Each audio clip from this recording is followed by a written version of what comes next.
माझं नाव श्रावणी मोडक. मी खालसामध्ये शिकते आणि मला या मुलांना रोज, मी आता MSc करते फर्स्ट इयरला.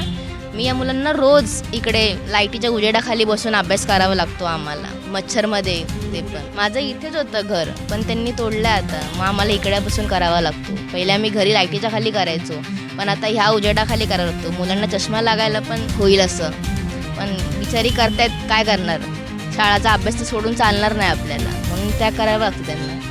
मजबुरी आली आता आमच्यावरती. लाईटीच्या खाली बसायला होते अभ्यासात, तर आम्हाला घरं पाहिजे तिथे. नाव श्रेयस शैलेश मोडक. माझ्या शाळेचं नाव प्रबोधनकार ठाकरे शिवडी मराठी स्कूल.